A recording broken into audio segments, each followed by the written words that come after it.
ভাই আপনার ছোট ভাইরে দেখলাম ওইদিকে মদ খাইতেছে। হ্যাঁ কি কস? আমার ছোট ভাই মদ খাইতেছে, আই যায় দেখি গা। হাসান তুই? হ্যাঁ ভাই। তুই মদ খাইতেছ? না ভাই, আমি তো মদ খাই না। আবার মিছা কথা কয়, তুই বাপের স্বপ্নটা নষ্ট করে দিতাছ জানতে।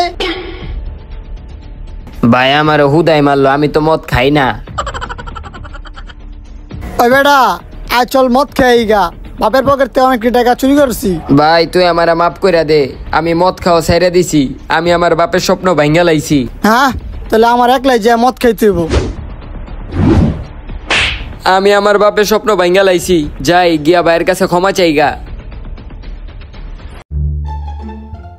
ভাইয়া তুমি আমার মাফ করে দাও, আমি আমার বাপের স্বপ্ন ভাঙ্গা লাইছি। না আমি তোরে মাফ করতে পারতাম না। আচ্ছা ভাইয়া, বাপের স্বপ্নটা কি আছিল যেটা আমি ভাঙ্গা লাইছি? আমাগো বাপের স্বপ্ন আছিল যে আমরা পরিবারের সবাই মিলে একসাথে মদ খামু, কিন্তু তুই একলা গিয়া মদ খায় বাপের স্বপ্নটা ভাঙ্গা দিছ। হ্যালো